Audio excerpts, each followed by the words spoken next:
What is going on, everybody? Welcome back to the most important NYCFC talk show. It's time for the Dudes in Blue. It's a bonus episode, episode number 126. Dude, I always have to look down to see what episode number it is because I always forget no matter how many times I tell myself.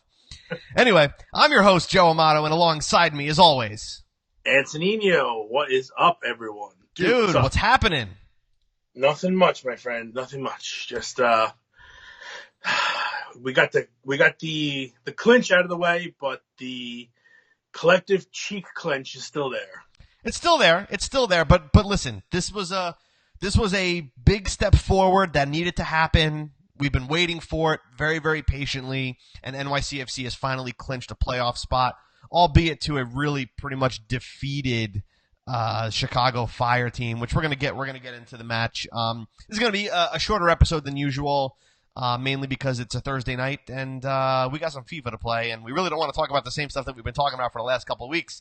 So we're just going to pretty much get into to what happened last night in Yankee Stadium. But before we do, make sure to give us the follow on Facebook, Instagram, and Twitter. We're at Dudes in Blue. It's really easy. And start throwing up those comments if you're watching us live now on Facebook. Let us know what you thought of the game last night and NYCFC finally making it to the MLS Cup playoffs. Right off the bat, let's say hi to Eric. What's going on? Amanda saying hi. I think that's Amanda from Indiana. Hey, what's up? Joey coming in. What's going on? Saying finally got that win. Yes, a much, much needed win for the boys in blue. So, Amanda is supporting from Michigan right now. So, there you go. Thanks for taking us with you wherever you go. John Levin coming in saying hello. What's up, John? We haven't seen you in a while, my friend. Hope all is well in your world. Well, again, dude, so it's about freaking time. I'll tell you what, after the first half, it didn't look too good. Yeah, dude, it was funny. I think Dave on Facebook sent us a screenshot of the first half. We had like 81% possession in the first half, and well, you're champions right there, champions. It did. We already won. That's it. It's in the bag. It's just unbelievable. But, yeah, so we had like 80-something% possession in the first half, but it didn't mean anything because we couldn't finish our chances. So, dude, aside from that, here's my biggest problem with this match, and I hate to go negative here. My biggest issue with the match last night, other than the way they played the first half, was the field conditions. Dear God, everybody was slipping and sliding, and it was just, it was shambles. I mean, dude, honestly, like 2 or 3 chances easily that got completely destroyed because of the pitch. It's just not right. Yeah, I mean, absolutely. You could tell by the color of the infield grass that it was more brown than anything, and that's not a product of them so much watering. It's a product of, I mean, it torrentially downpoured for like 2 days beforehand. Right. And as great a drainage system as that field has, the water still needs to go someplace, and it ends up soaking up wherever it can.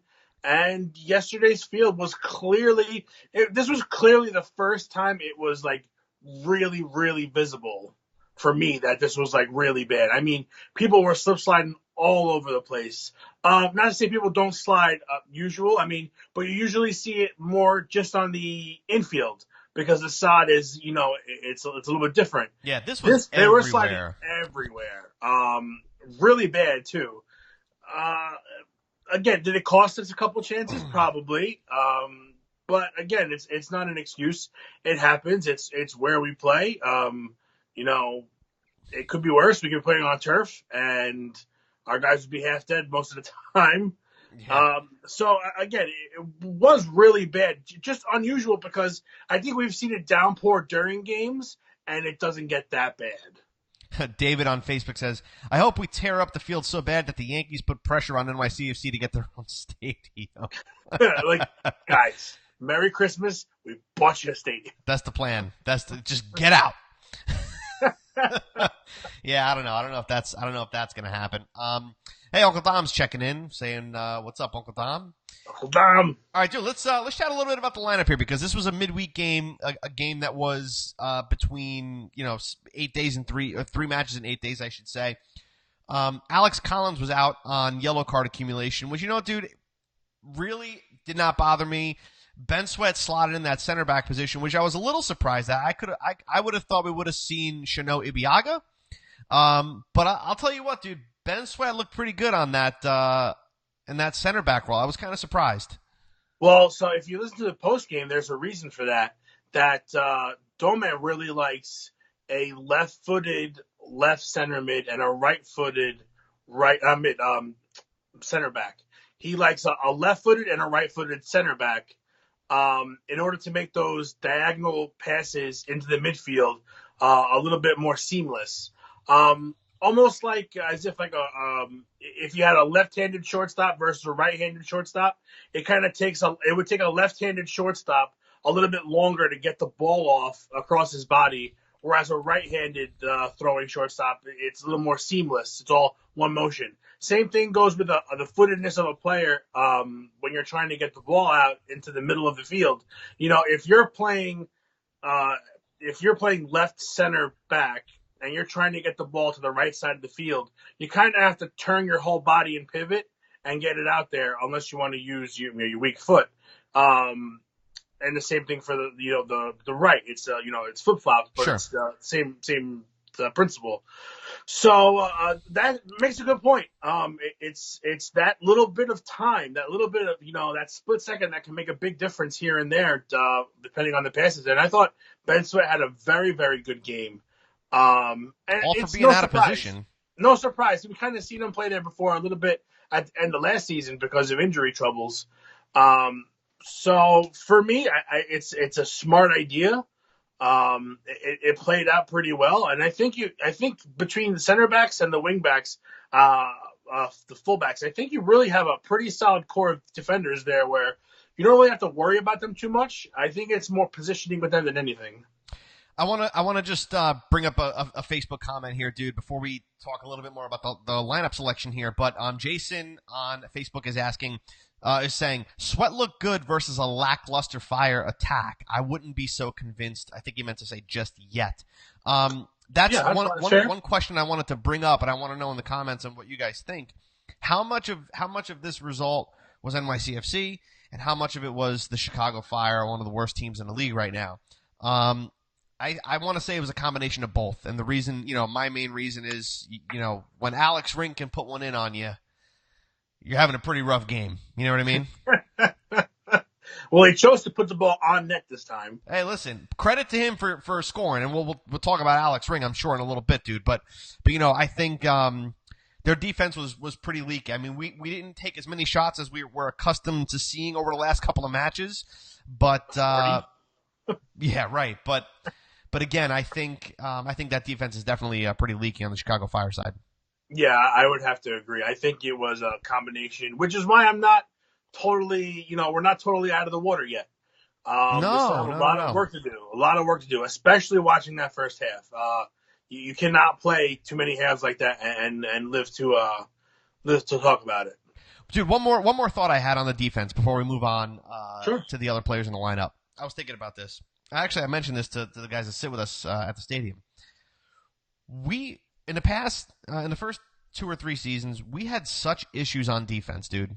Mm-hmm. Such issues. I mean, it was no surprise that if you were playing against NYCFC, you're going to score some goals because our defense was like just Swiss cheese, right?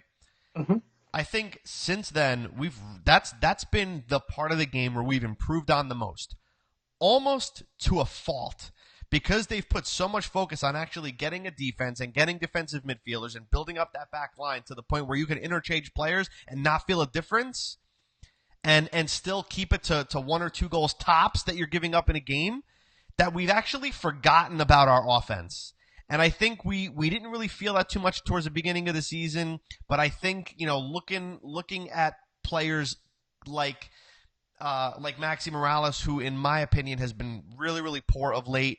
And just looking at, Rodney Wallace and even Jesus Medina to some extent and even David Villa to a certain extent, our offense has not been quite there. I think that the focus has been so much on defense in the last couple of years, or in recent years that our offense has been kind of like put on the wayside. I mean, we brought in a 33-year-old attacking midfielder who can't really attack. We brought in, I mean, it's just not, I'm just not feeling it from the offensive side. I don't think they're getting as much love as the defense has gotten player-wise. You know what I mean? Yes and no. I think the expectation, not the expectation, it's more of the talent level is there. It's just that this season has been so up and down with the injuries and the lineup changes and the changing of the coaches. I don't think this team really ever, outside of maybe 3 or 4 weeks, had a chance to actually have like a set lineup like we've had in the past years. Like, how many games last year did you see the same exact lineup go out there? You really didn't see that this season because of all the injuries and things of that nature. And the scheduling. I mean, we're going to see a totally different lineup on Saturday, I imagine. Yeah, and this brings up another point. Let's just say we lock up the home field, 1-game playoff. I'm hearing people talking about, well, yeah, you can rest, you can rest your players those last 2 games. No, you can't. You can't rest players because we don't know what kind of form these guys are in. You have to put together some semblance of a lineup that you can stick with going forward. You can't mix and match every single game, player to player. It's not going to work. You have to have some type of consistent lineup. And I think you use those last 2 games to find it. These guys don't need rest. Most of them have been injured and have had time off, and they're going to be coming off of a 3-week layoff. But here's the thing: I don't think that's going to happen anyway. Because again, if people are commenting about that, I totally disagree with it, right? And for obviously why you just said, you need that cohesion, right? But here's the other thing, dude: Columbus is only 6 points back with a game in hand. So if NYCFC drops points on Saturday and Columbus picks up points, then what happens? But I'm just speaking of if they clinch the home field play and that you want. Okay, but it's not going to happen. So again, it's just regardless. You're not going to be able to rest players moving forward because there's no form. There's nothing positive about the last month and a half of the season, and you need to be able to find something positive and move forward with it. And this is the time you do it. I'll be honest with you. In these 3 weeks, I would have preferred they play games. I prefer they play scrimmage games. It's a very, very silly break. Try to find something and move forward with it. You have to be able to go into the playoffs with, these are my main guys. Right. This is the formation that's going to get it done versus this team. This will get it done versus that team, and have your tactics ready for anything you might see differently within the match. Yeah, dude. You can't afford to rest anybody. The lineup that you have the last 2 games of the season, in my opinion, should be the lineup that you run through the playoffs with, assuming that their form is where it should be. I mean, that's just, if you can finish off the season strong with lineup X, that's the lineup that's going to take you into the playoffs. Because again, it's all about momentum. It's about momentum in winning games and scoring goals, but it's also a momentum of the guys that you have chemistry wise on the field at the same exact time. Joey's saying that it might come up, the 3rd and 4th seed might come down to the last couple of games. So, and it's possible. It's entirely possible. I mean, we were biting our nails at Citi Field last year. Remember when Toronto saved us, when Javinko saved us from having to play a playing game? Yeah, just insanity. Yeah. You have to go into these last couple games realizing that you should treat them all as must-win games. And really should try to win out the rest of the season, because that means you're on a hot streak going into the playoffs. And from there on, whatever happens, happens. Here's the thing, dude. You get hot, you can roll. Here's the thing. We're only 6 points back from Red Bull. I understand Red Bull has a game in hand, but mathematically, it's still possible. Not probable. Sure. I'm not saying likely or probable. I'm saying that mathematically it's possible that NYCFC picks up the 2 seed. It doesn't have to play that playing game. Is it likely? No. I don't know. I wouldn't say it's likely. But listen, we're playing against a spotty Minnesota team, right? Mm-hmm. We should be able to go to Minnesota and pick up 3 points. Coming off of what happened yesterday against the Fire, they should be able to go there and pick up. If they played the way they did, last night, they will pick up points in Minnesota. That is a very shaky team. Very, very likely that they'll be able to do that. Christian on Facebook is saying that Red Bulls are missing BWP for this next game. I'm not sure if that's true. I haven't checked that up. But yeah, I'm a big fan of controlling your own destiny, dude, and not having to rely on other results to get things done. So why don't we just get 12 points out of a possible 12 out of our last game, so we can control the things that we can control. We can't control what Red Bull does. We can't control what Columbus does. Atlanta, just run with it. Just go, take it and go. But we can control what we do. So, dude, 12 points out of well, ideally, yeah, you want 12 points out of 12 would be fantastic for the last 4 matches of the season. How likely is it? Don't know, especially with that gigantic 3-week, sledgehammer that was, dropped on them. But listen, this the hand that we're dealt, and who knows? We'll have to see what happens. But I want to get to a comment here on Facebook. Mark is saying, if we're playing solid going into the playoffs, how do you think Herrera will fit in when he comes back? Can we afford him to shake off the rust in game? I don't know. I think this is something that 3 weeks will obviously determine his playability. And maybe he does get a game. Maybe he plays the second to last or the last game of the season. Who knows? Yeah, and if that's the case, the only way I see him making an appearance is if they win the 1-game playoff and they lose the first leg of the second round and they need to change something up in the second leg. I think that's where he might be utilized. Other than that, I mean, if these guys are playing solid, I can't see him taking somebody else's spot. It's not fair, number one. And number two, it's just not smart. Your talent might be better, but the hard work that's being put in by whoever's in that spot now, if it's working, if it ain't broke, don't fix it. Yeah, no, of course. Dude, let's keep moving on with the lineup here because we don't have a ton of time here. But I thought our midfield looked solid, dude. We got Ring, Sands, Ofori. I thought Ofori had a hell of a game. He was super smart on the ball.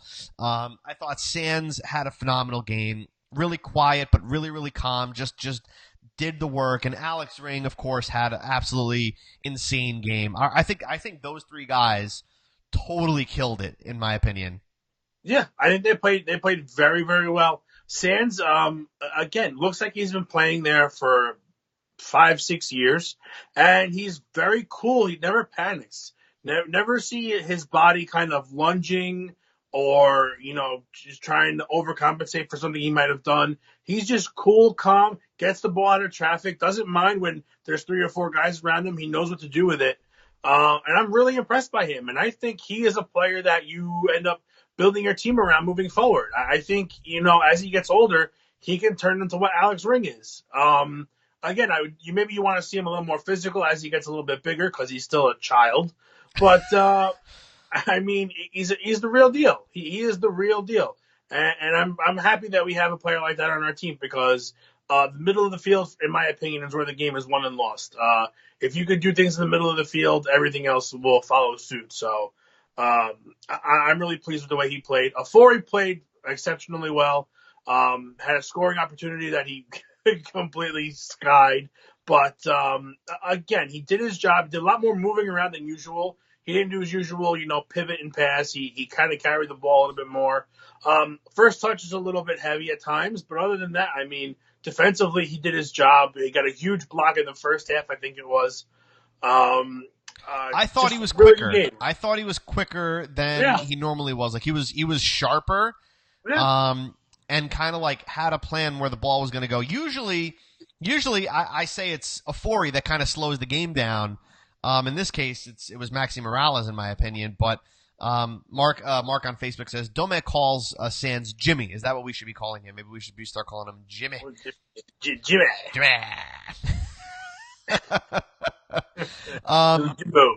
Yeah. So as far as our attackers go, dude, we had Maxi, Tajuri, Shradi, and Villa all getting the starts. And I think Tajuri and Villa, with the exception of the pitch, had pretty good games. Obviously, David Villa getting the goal, which was pretty much just a sitter. It was just an absolute – if he didn't put that in, we'd have some serious problems. Point blank, empty net. But Maxi, dude, let's talk about Maxi for a couple minutes, and then we'll get on to the dude of the match. So start putting in those comments now of who you thought the dude of the match was for this game. NYCFC clinching a playoff spot. It feels like Maxi's the only player who could pick up 2 assists in a game and look like total garbage. Dude, I don't. He was gassed too. You could tell he was gassed. He was gassed the majority of the game. That's why he actually came out. He wasn't injured. He was just beat, and you could see it in his face. He was just every corner kick that was right in front of us. You could see on his face. He was like in agony. Just missed passes, taking too long with the ball, too many touches with shot opportunities, getting in the box. Just for the 2 things he did really right, he did a lot of things wrong yesterday. Again, it's a little unusual, and I don't think it's typical. But he does slow the play down. But for me, the whole first half kind of slowed everything down because the players were not moving forward. And Domet touched on this in his post-game conference. You want like 1-2 touch passes and go. It can't be like Mata to Sweat to it should be Mata to Sweat to Ring.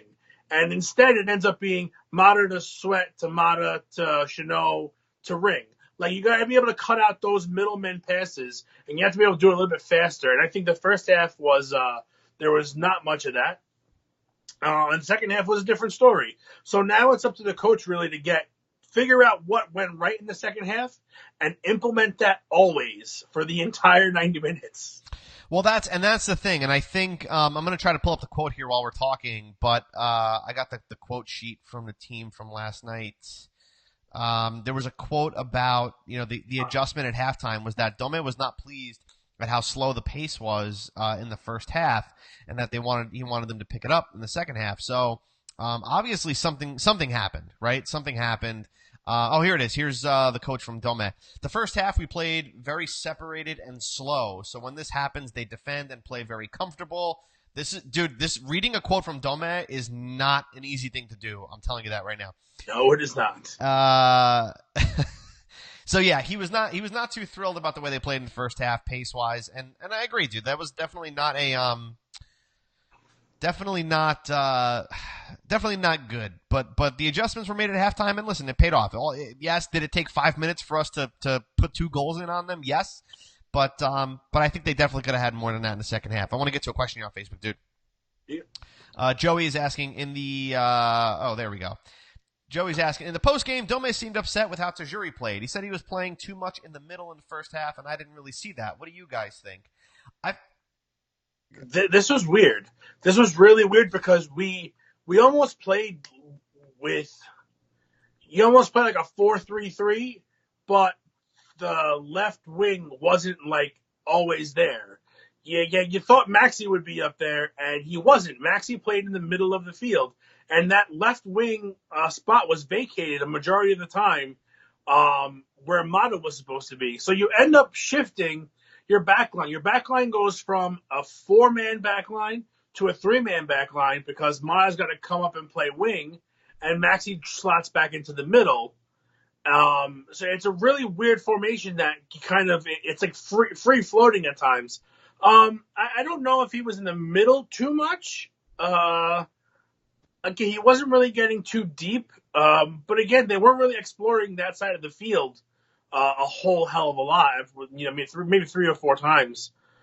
And did he have a bad game? Not necessarily. I mean, he creates up at the top where he usually creates from. It's just a matter of, again, you got a couple slip-ups here and there. I'm sure he could have picked up an assist or 2 at some point in the first half. Again, you got to ask yourself, though, why are these players, if they're not told how to play, what are you expecting from them? If you don't tell the guy to stay in his position, why is he free roaming about? Mm-hmm. There's something wrong there. There's some disconnect there, and I'm not sure what the problem is. When I played a sport, if my coach said do something, that's what I did until I was told to do something differently. So if I'm telling, listen, Mata, if Maxi is playing center, he's a center mid, you have to come up to the wing. Well, he didn't really do that too much in the first half. I mean, how many times did we look in front of us at the corner and it was completely vacated, where there's normally either a back or a winger, standing there? It seemed like the whole first half was there was nobody there at all ever, except for Maxi on once or twice, and both those chances ended up being for naught. So again, there's something going on here with where the coach is not making himself clear, or the players are just being blatantly disobedient. It could be a little bit of both, dude. Could be a little bit of both. I don't know. I don't know. Let's move on to the due to the match here, because this was obviously a big game for NYCFC, clinching a playoff, picking up a win. It was their first win since August 12th, dude. It's a big deal. We definitely needed that. They needed to let that go. A big sigh of relief for NYCFC fans. I want to get to the comments here, dude, about the due to the match. I got a lot of votes for Ring here, dude. Mark David is saying yes. Jason is saying yes. Coco. Hey, Coco. What's going on? It was good seeing you last night. Says, I vote for Chanel for due to the match, but Ring is a close contender. Michael is saying, great job. Joey's saying, dude of the match for Ring. Needed an uncommon goal scorer to step it up and get the monkey off our back. Dude, due to the match is a guy that does what he does. Dante's throwing in a vote for Sean Johnson, but I don't really. I mean, yes, he got a clean sheet there, but I'm not really putting too much emphasis on Sean Johnson right now. I think, dude. Amanda also says Ring, but dude, due to the match is for a guy that does what he does week in, week out, but then gives you that extra that helps the game, that helps the result of the game. And for me, that's Alex Ring, because Alex Ring had an Alex Ring game. And then he scores the game-winning goal. Yep, absolutely. I don't think there's much of a question as to who's going to get it tonight. No, I agree 150%. While Damavia came back and played defense and scored a goal, I think if it wasn't for Rings playing the midfield, that game is much, much different. So hats off to him. I mean, he's really. I want to see more of that out of him. To be honest with you, I think if he can get that close to the net and start ripping shots, he's got a pretty hard shot. But here's an interesting point. Here's an interesting point about that, dude. Well, it's an interesting thought because I'm thinking it. Did Ring have the opportunity to get as forward as he did because of Sands and Afori? It's quite possible. Because think about it. I think Sands is playing more that Sands more than Afori. Yeah, but I'll tell you right now, if Sands is not on the field, I don't think you see Alex Ring get up the field and go box to box as much as he was. I just don't see it. No, I don't think so. And I think Afori got forward a little bit too. And I think that's a product of having Sands playing so well at the back there. I think you're right. I think it's a good observation, and I'm curious to see, if you put Sands, Maxi, and Ring in the midfield, I'm curious if that is enough to keep the defense going, Maybe. I don't know. Oh, I just lost Anthony there. So Alex Ring is going to get due to the match. Oh, there he is. He's back. Alex Ring gets due to the match, ladies and gentlemen. I'm losing Anthony here for some reason. Still here. Oh, there he is. He's still there. Alex Ring due to the match. Congratulations and helping your team clinch a playoff spot, dude. We're coming to the end of this year, and I don't want to get too hyped. I don't want to get too excited. Because this was, this could have been an isolated incident against a very, very poor team on our home field where we needed to get a result. But Mark is saying get back from the Matrix. How was it over there, dude, by the way? My back hurts a little bit. Took a blue pill? It's, I don't want to... I don't want to say that this is not a big game, but I think the last 3 games of the season are all very big games for this team. Yeah, it's not. We're not going to know it was a big game until we play the last few. I think if we ended up winning out, or if we win the next game, we play well the last 2. I think then you can look back and say, yes, this was a turning point for us. This game was the one that set it off. It set us straight. If you're going to play, 2 more games of hodgepodge and you're going to get mixed results there, I can't see this being a big game because it didn't lead to anything. So we're really not going to know until we play out the rest of the season. Yeah, dude. I mean, listen, we've got Minnesota away, DC away, and then Philly at home. The game I'm concerned about is the DC game because going to Audi Field, I don't think that's necessarily going to be an easy game by any stretch of the imagination. I mean, even going to Minnesota could be a difficult match. So, if we were able to find 4 or 6 points out of those two matches, I think that'll be a really good, a really good result out of those two. The last game at home, you got to win. You got to beat Philly at home. But yeah, like you said, dude, we're not going to know if this was a turning point or not until we find out what happens going forward. So, Yeah. I just want to get to maybe one more comment here, and then we'll go. Christian is saying I'm legit worried about Dome going into next season. We'll talk about maybe talk about that on Monday, depending on how Minnesota goes. But Joey is saying, do you think Villa will finish as our top goal scorer? I could see Tajuri being an X factor if we make a playoff push. I personally don't care who ends up being a top goal scorer as long as we wind up higher in the table than fourth place at this point. Yeah. I think the team is going to lean a little bit more on him because of the experience. Not to say that Tajuri can't do it, but I mean, let's face it. I think Tajuri had even though Villa has more goals than Tajuri at this point, I think it's fair to say that Tajuri had a much better year. I mean, the goals were more important for the most part. They were very clutch, and at one point, every shot on goal was a goal. So uh, again, it's nice to have that competition within the team of people, getting up there in the numbers. But again, uh, either one, I guess you're okay with. I don't think it really makes a difference at this point. I think now it's just who's more clutch and who can get the game winners and who can move us forward. I think it's gonna require 11 guys, dude. It's not just gonna be Yeah. one. This is that's why there's 11 players on each team. I think it's going to take more than that. I think it's going to take the guys off the bench are going to have to do a very tremendous job. I think they're going to have to come in and make a difference. You're going to have impact subs. Now, you can't bring on guys that are just mediocre. You have to bring on guys that are going to do something. If your game plan is to long ball into the box and cross it, you got to have Berget to start it off. With the height. And if you're going to do things on the ground, then you need to keep him on the bench for later on in the game where you're pressing and you may have corners, you may have free kicks, uh, catching teams with odd numbers.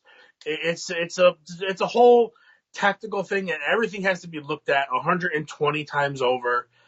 You really need to do your homework, and it's going to take everybody that's called upon to do their job.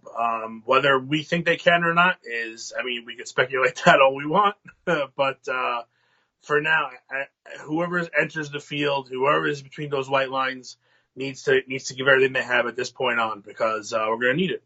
Yeah, absolutely. Well, let's go to Minnesota and take home 3 points and continue this. Well, I should say start this this positive run for NYCFC. Congratulations to the team on clinching a playoff spot. I'm kind of ashamed that it had to take a win over Chicago at home when we could have taken it in Montreal. But hey, it happens.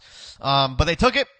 We appreciate you guys joining us for this little bonus episode here on a Thursday night. We hope you guys enjoyed watching on Facebook and listening on the pod. And if you do, please leave us that review on iTunes or Facebook. We really appreciate all of your feedback and all of your comments and everything. And thank you guys for all the comments and for the love that you give. And, we'll be back here Monday night, 8 o'clock for episode 127. I did have to look at my sheet, even though I just said what episode it is. Dude, listen, when you're into the hundreds, leave me alone, all right? Speaking of hundreds, let's give Mike over at Blue City a shout out. 200 episodes. He just celebrated his 200th. I'll call them caps. There's like our international caps. There are caps. So his show's got 200 caps. So congratulations to Mike, someone who helps us out a lot and who we enjoy listening to on a regular basis. So Mike, kudos to you, congratulations, and keep up the good work. Absolutely. Yeah, Mike, congrats on 200. That's fantastic. Monday night, guys, we'll be back for the next episode. He's amazing. It's the most important thing. He's amazing. He play amazing. He amazing. Oh, my God. That's a good place to end it. Follow us on Facebook, Instagram, and Twitter. We're at Dudes in Blue. Make sure to leave us those reviews on iTunes and Facebook again. But until next Monday night, guys, let's take home 3 points from Minnesota and Stay blue! Stay blue.